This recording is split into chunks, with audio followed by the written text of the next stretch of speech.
मैंने पिछले एक वीडियो में कहा था कि एक कोक फैक्ट्री कार्यरत है जो नए हिंदू भूमि को इस्लामिक राष्ट्र बनाने में लगा है।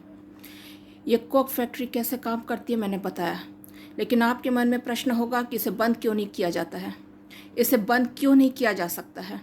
इसका कारण मैं आपको बताती हूँ। हमारी व्यवस्था में बैठे लोग बिक जाते हैं। वो ब्यूरोक्रेसी बोलिए, जुडिशरी बोलिए या राजनेता बोलिए, सभी बिक जाते हैं। वो कैसे, मैं इसका उदाहरण देती हूँ आपको। आपको पता ही है कश्मीरी हिंदुओं के साथ कश्मीर के स्थानीय मुसलमानों ने क्या किया और किस तरह से उनको घरों से निकाल के उनकी ज़मीन हथिया लिया है। धारा 370 खारिज किया गया, लेकिन अब उसके खिलाफ पिटीशन गया है सुप्रीम कोर्ट में, जिसे सुनवाई के लिए सुप्रीम कोर्ट ने खारिज करने के बजाय मान्यता दी है। 2 अगस्त से इस पे सुनवाई शुरू होगी। 5 जजों की टीम है। चंद्रचूड़, जज कौल, जज सूर्यकांत, जज गवई और जज संजीव खन्ना, ये 5 जज सुनवाई करेंगे। उनकी तरफ से वकील दावे करेंगे और सरकार की तरफ से तुषार मेहता केस लड़ेंगे। अब जज चंद्रचूड़, जिसने खारिज करने के बजाय सुनवाई शुरू की है, उनके बारे में हमें जान लेना चाहिए। वे 16वें चीफ जस्टिस ऑफ इंडिया के सुपुत्र है। वे 50वें चीफ जस्टिस ऑफ इंडिया है। वो कैसे हुए हैं जानिए। उन्होंने 1982 में दिल्ली यूनिवर्सिटी से लॉ की पढ़ाई कंप्लीट की, ग्रेजुएशन किया, LLB। उसके बाद ये हार्वर्ड से LLM की डिग्री किया है 1983 में। 1983 से 86 तक का इन्होंने PhD किया है जुडिशल साइंसेस में, हार्वर्ड यूनिवर्सिटी से ही। उसके बाद ये बम्बई हाई कोर्ट में आए, वहाँ पे इन्हें सीनियर एडवोकेट बना दिया गया। 98 से लेके 2000 तक का ये additional solicitor general of India थे। उसके बाद साल 2000 में इन्हें बना दिया गया एडिशनल जज, ADJ।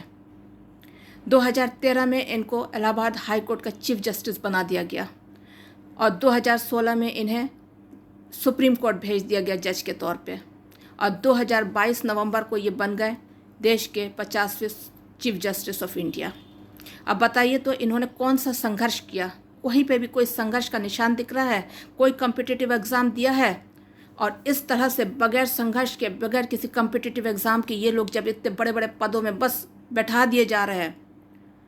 पहले बना दिया गया senior advocate Bombay high court में, उसके बाद बना दिया गया additional solicitor general of India, उसके बाद बना दिया गया एडिशनल जज बम्बई हाई कोर्ट में, उसके बाद chief justice of India, chief justice of Allahabad high court, उसके बाद जज बना दिया गया सुप्रीम कोर्ट में, उसके बाद चीफ जस्टिस ऑफ इंडिया बना दिया गया हिंदुस्तान का। कहीं पे अगर कोई कॉम्पिटिटिव एग्ज़ाम नहीं है तो ऐसी कौन सी योग्यता है जिसके बलबूते ये सब बन रहे हैं?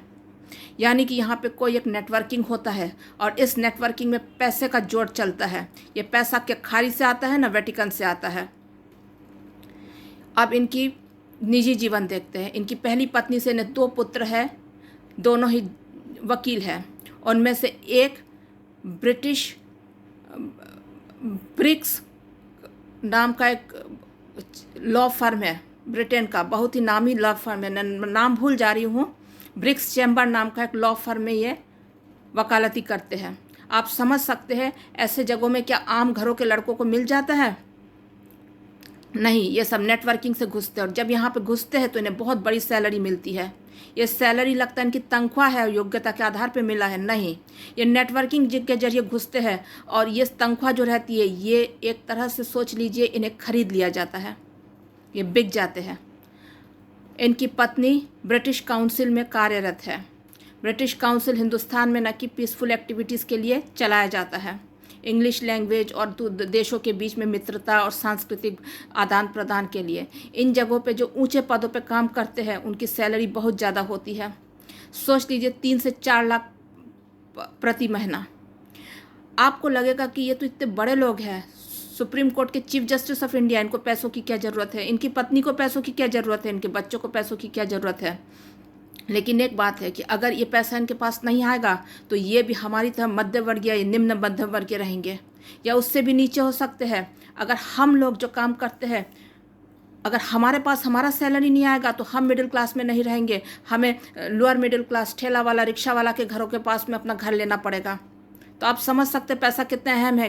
कहने को तो बोल दिया जा सकता है कि बड़े लोग हैं, लेकिन बड़े लोग हुए कैसे हैं? पैसों के बलबूते पे। और पैसा ऐसी ऐसी नहीं मिलता है इन्हें। सैलरी जो मिलता है वो नौकरियां हर किसी को नहीं मिलता है। कोई कॉम्पिटिटिव एग्जाम नहीं, कुछ नहीं, कहाँ से मिलता है ये सब? नेटवर्किंग। और ये नेटवर्किंग के लिए पैसा झोंका जाता है। ये पैसा निश्चित तौर पर खाड़ी से आता है। यानी हमारी व्यवस्था में कहीं पर अदृश्य रूप से एक चैनल घूम रहा है जो बड़े पदों में नेटवर्किंग चलाते रहते हैं। जो बेल होता है जज को, जो बेल के लिए हर जज घूस लेता है। और ये जज और जिसको बेल चाहिए, दोनों के बीच में जो पैसे का लेन देन एक काला कोटधारी करता है। आप देखेंगे हर अदालत में, हर स्टेट के अदालतों में आप देखेंगे कि ये काला कोटधारी यूजुअली मुस्लिम होते हैं और पैसों का लेन देन होता है और बेल मिल जाता है। और जहाँ पैसों का लेन देन नहीं रहता है, अंडर ट्रायल पड़े रहते लोग। भले ही अनाप शनाप केसों के लिए रातों में कोर्ट खोल दिया जाए, लेकिन कितनी बड़ी तादाद में लोग अंडर ट्रायल रहते, जेलों में सड़ रहे होते। क्या आपने ये सोचा है? तो ये 2 अगस्त से जो तमाशा शुरू होगा सुप्रीम कोर्ट ऑफ इंडिया, जिसकी एक एक दिन की जो कार्रवाई होती है उसका खर्चा हमारे हमारे खून पसीने की कमाई से चुकाया जाता है। ये जज जिनको सैलरी मिलता है वो हमारे खून पसीने के पैसे से इनको सैलरी दिया जाता है। यहाँ पे तमाशा चलाएंगे। और किस लिए? उस जिनोसाइड के खिलाफ जो थोड़ा सा न्याय हुआ था उसको पलट देने के लिए। हमारे ही खून हार मास के हिस्सा कश्मीरी पंडितों को जो जिनोसाइड किया गया था उसमें उन्हें थोड़ा सा न्याय मिला था। धारा 370 हटा था, उसको वापस उसकी सुनवाई हो रही कि वो वैधानिक है भी कि नहीं, वो धारा 370 हटाना वैधानिक है भी कि नहीं। आप सोचिए। अब आप सोचेंगे कि इससे क्या हुआ? केंद्र तो अपना वकील खड़ा कर ही रहे हैं। केंद्र वकील खड़ा कर रहे हैं, वो वकील जीतेंगे भी कि नहीं ये केंद्र की मंशा पे निर्भर करता है। बंगाल चुनाव हम देख रहे हैं किस तरह से मुस्लिम वोट के आगे घुटने टेक चुकी है बीजेपी आरएसएस, क्योंकि पूरी डेमोग्राफी बदल चुकी है। तो कश्मीर की हालत तो इससे भी बदतर है। तो वहाँ पे अगर चुनाव कराने से पहले उन्हें जीतना है तो धारा 370 हटाना पड़ेगा। लेकिन खुद ऐसा नहीं कर सकते क्योंकि उनको तो चुनाव जीतना था। 2024 का चुनाव भी जीतना है और कश्मीर का चुनाव भी जीतना है, और उनको बंगाल का चुनाव भी अगर जीतना है तो जुडिशरी पे कंधे पर बंदूक रखना पड़ेगा। हो सकता है इन्होंने धारा 370 हटाया और फिर बाद में जुडिशरी के जरिए उसे वापस किसी एक फॉर्म में, पूरी तरह से भी भले धारा 370 ना लाए, लेकिन मुस्लिम डेमोग्राफी बना रहे और मुसलमानों की जनसंख्या स्नेह बढ़ती रहे, उसका प्रावधान रखते हुए धारा 370 को वापस किसी ऐसे फॉर्म में लाए, डाइल्यूटेड फॉर्म में। जैसा कि मैंने यूनिफॉर्म सिविल कोड के मामले में कहा है कि कह रहे यूनिफॉर्म सिविल कोड लाएंगे, लेकिन उसका असली मकसद क्या होना चाहिए? हमें बाकी किसी चीज़ में नहीं चाहिए। हमें सिर्फ सुधार चाहिए मुस्लिम जनसंख्या नियंत्रण कानून पे, जिसमें मेरा साफ में कहना है कि द्वितीय मुस्लिम संतान के जन्म को युद्ध स्तर पर रोका जाए। अगर कोई कानून ये नहीं सुनिश्चित कर सकता है तो उस कानून का कोई मतलब नहीं है। आज के परिदृश्य में आतंकवाद की परिभाषा द्वितीय मुस्लिम संतान का गर्भधारण, मुस्लिम महिला का द्वितीय बार गर्भधारण ही आतंकवाद है, और द्वितीय बार गर्भधारण करने वाली मुस्लिम महिला ही आतंकवादी है। द्वितीय मुस्लिम संतान का जन्म ही आतंकवाद है, क्योंकि इससे हमारी जनसांख्यिकी बदल रही है और बिना किसी तोप, किसी गोला बारूद युद्ध के ही ये हिंदू भूमि स्नेह इस्लामिक राष्ट्र बन जाएगा बहुत जल्दी, 100 साल भी नहीं लगेंगे। तो अब हम आते हैं सरकार की भूमिका पे। मैं बहुत दिनों से सुन रही थी कई लोग तृप्तिकरण और पश्मानदाकरण कह रहे हैं। अभी लालू प्रसाद यादव जी का एक बयान आया था। उन्होंने कहा कि कोई व्यक्ति प्रधानमंत्री की कोठी पे कैसे रह रहा बगैर पत्नी के, उन्हें अपनी पत्नी के साथ रहना चाहिए। लोगों को लग सकता है कि लालू प्रसाद यादव बेकार कह रहे हैं और इस तरह की बात नहीं होनी चाहिए। 2014 से पहले मोदी जी ने कभी भी जशोदा बेन का जिक्र नहीं किया था अपने किसी भी गुजरात के इलेक्शन में। पहली बार उन्होंने कहा कि जशोदा बेन के साथ उनका विवाह हुआ था और न कि वो विच्छेद हो गया है। जशोदा बेन अभी भी उनको देख के नहीं लगता है कि उनका विवाह विच्छेद हुआ है। क्या मोदी जी के पास कोई भी डॉक्यूमेंट है ये बताने के लिए कि विवाह विच्छेद हुआ है? अगर इतना सब जालसाजी के साथ लोग अगर प्रधानमंत्री की कुर्सी तक का पहुंच रहे हैं तो यति नरसिम्हानंद सरस्वती जी जो कह रहे हैं या अन्य लोग जो कह रहे हैं उस पर हम क्यों ना विश्वास करें? एक आम नागरिक के नाते हमारा कर्तव्य बनता है कि हम ऐसा करें। वे कह रहे हैं कि मोदी सरनेम जो है वो मुसलमानों में भी पाया जाता है। मैं मानती हूँ, क्योंकि मैं बंगाल में देख रही हूँ ये चीज़। हमें एसी रिपेयर करने वाले को बुलाए, बापी मंडल। जब मैं पैसा देने गई वहाँ पे शाहजहाँ नाम आ रहा है। मैंने बोला शाहजहाँ, बोला हमारा टाइटल मंडल है। भीतर भीतर ये मुसलमान हो चुके हैं और ये हिंदू नाम रखते हैं। मोदी जी अगर अग्निवीर योजना में या हमारे सिविल सर्विसेज में या हमारे सरकारी नौकरियों में बेरोक टोक मुसलमानों को एंट्री दे रहे हैं तो हमें उनसे सवाल जवाब करना चाहिए। वो क्या है, वो वाकई में हिंदू है न पसमानदा है। तो अब आप कहेंगे कि आरएसएस से चुना हुआ व्यक्ति कैसे गलत हो सकता है। तो मैं आपको पूर्व का एक उदाहरण देती हूँ। मर्यादा श्री पुरुषोत्तम श्री रामचंद्र जी के नाम पे सरकार बनी थी। अटल बिहारी वाजपेयी जी उसके प्राइम मिनिस्टर हुए, लेकिन उनका निजी जीवन पता है आपको? सुनने में बहुत खराब लगेगा। उनसे जब पत्रकार पूछते थे, बोलते थे विवाहित नहीं हूँ, लेकिन कुंवारा भी नहीं हूँ। कितनी शर्म की बात है। एक व्यक्ति ब्रिज नारायण कौल जी की विवाहिता पत्नी, मैं इसके आगे और कुछ कहना नहीं चाहती हूँ। और इसकी वजह से अटल बिहारी वाजपेयी जी कई बार संसद में कमज़ोर पड़ जाते थे। सोनिया गांधी की अगुवाई में विपक्ष के यही गुलाम नबी आज़ाद, जो अब मोदी जी के कायल दिखते हैं, वो पूछते थे अगर विवाह नहीं हुआ तो बेटी कहाँ से आई, दामाद कहाँ से आया। इस तरह से हमारी नीतियाँ कमज़ोर पड़ जाती थी। कारगिल युद्ध में विजय दिवस करके हमें धोखा दिया जाता है। कारगिल युद्ध में हम हार गए थे। सच यही है कि घुसपैठ कर दिए थे। उसके बाद हमारे सैनिकों ने अपने जानों की आहुति दे दे के जैसे तैसे घुस आए लोगों को निकाल दिया था।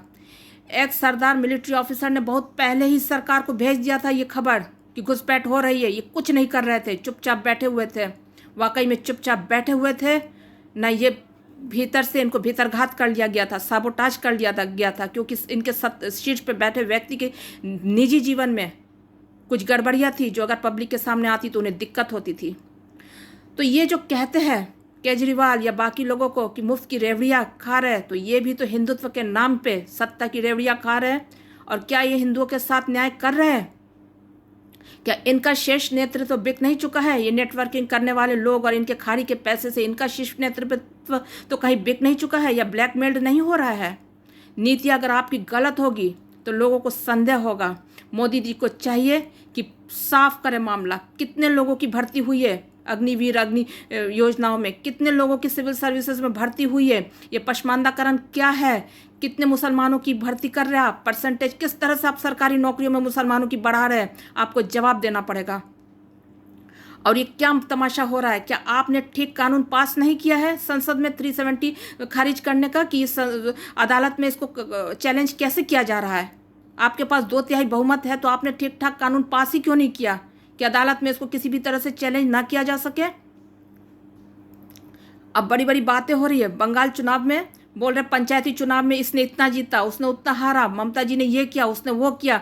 मैं बोलती हूँ सबसे पड़े सबसे ज़रूरी है कि पूरा लिस्ट जितने कैंडिडेट जीते हैं उनका आप चेक कीजिए। आप पाएंगे कि मेजॉरिटी कैंडिडेट्स मुसलमान हैं। वो टीएमसी से जीते कि हारे, कि बीजेपी से जीते हारे, कि सीपीएम से जीते हारे, कि कांग्रेस से जीते हारे, कि आईएसएफ से जीते हारे, उससे में कोई मतलब नहीं। सबसे बड़ी बात है कि बंगाल का पूरा पंचायती इलाका लुट चुका है। मुसलमानों ने पूरी तरह से कब्जा कर लिया। सारे के सारे ज़्यादातर कैंडिडेट मुसलमान हैं। अगर उनका सरनेम भी मंडल वगैरह आ रहा है, हिंदू नाम लग रहा है, आप जान लीजिए कि वो सिर्फ दिखावे का नाम है, भीतर ही भीतर वो मुसलमान है। मैं आशा करती हूँ कि राष्ट्र इस और ध्यान देगा। ये जो बड़े बड़े पदों पे बैठे ये लोग रहते हैं और इनके घरों के लोग जिनको बड़े बड़े पदों पे मिल जाता है नौकरियां, और ये हो सकता है एक एक परिवार में 10 लाख के करीब सैलरी आ रहा है, या हो सकता है उससे भी ज़्यादा आ रहा है, या हो सकता है विदेशों में इनको मिल जा रहा है। बड़ी बड़ी छुट्टियां मनाते होंगे, विदेशों में इनकी प्रॉपर्टी खरीद दी जा रही होंगी। सरकारों को पता भी होगा तो कुछ करते नहीं हैं। तो इस तरह से हमारी व्यवस्था बिक जाती है, हमारे राजनेता बिक जाते हैं। एक और बात है, मैं कुछ दिन पहले पढ़ रही थी पेरियार के संबंध में। पेरियार को दक्षिण भारत में ईसाई मिशनरियों ने लगाया था हिंदू धर्म को पूर्णतः खत्म करके ईसाईयत को लागू करने के लिए। तो पेरियार की ना की बातचीत हुई मुंजे नाम के एक हिंदू महासभा के व्यक्ति के साथ। उस समय जब पाकिस्तान बनने की बात चल रही थी तो हिंदू महासभा ने सोचा कि मुंजे और श्यामा प्रसाद मुखर्जी ने सोचा कि पेरियार को साथ में लेते हैं तो ताकि जिन्ना थोड़ा कमज़ोर पड़े। तो पेरियार कहता है पाकिस्तान तो बनने की बात, रोकने की बात तो दूर की बात है, कहता द्रविड़ स्थान बनाएंगे। तब मुंजे ने उनको फिर भी उनको मनाने की कोशिश की, तो कहते हैं कि ठीक है, अगर ये हिस्सा रहे भी देश का तो हिंदू धर्म बोल के कुछ नहीं रहेगा, हिंदू कल्चर सिर्फ रहेगा, सिर्फ कल्चर, हिंदू रीति रिवाज नहीं रहेंगे, पंडित मंत्रोच्चारण नहीं करेंगे, विवाह हिंदू रीति रिवाज से नहीं होगा, हिंदू धर्म को पूर्णतः खत्म करना पड़ेगा, सिर्फ हिंदू कल्चर रहेगा। और यही बात तो मोहन भागवत जी भी कह रहे हैं। तो क्या इनको भी भीतर ही भीतर सैबोटाज कर लिया गया है? क्या कोई, हमें समझना पड़ेगा कि कोई एक तंत्र है जो भीतर ही भीतर कुछ लोग हैं जो नेटवर्किंग करते हैं, बड़े बड़े पदों में लोगों को पहुंचाते बिना कम्पिटिटिव एग्जाम के, ये ताकत में ला रहे हैं लोगों को, अपने वोट के बलबूते, अपने नेटवर्किंग के बलबूते, खाड़ी से आने वाले पेट्रोल डॉलर्स के बलबूते ये ताकत में लोगों को ला रहे, फिर उन लोगों को सत्ता में बिठा के उनके जरिए ये अपना काम करा रहे। और वो काम क्या है? एकमात्र काम मुस्लिम कोक फैक्ट्री को संरक्षण देना। यानी कि हम बस इधर उधर भटकते जाएंगे, लेकिन हमारा मकसद क्या होना चाहिए? हमारा मकसद सिर्फ एक और एक, जैसे अर्जुन की दृष्टि सिर्फ मछली की आंख पे थी, कहीं पे भी नहीं। हमें सिर्फ एक कानून चाहिए, द्वितीय मुस्लिम संतान के जन्म को युद्ध स्तर पे रोका जाए। वंदे मातरम।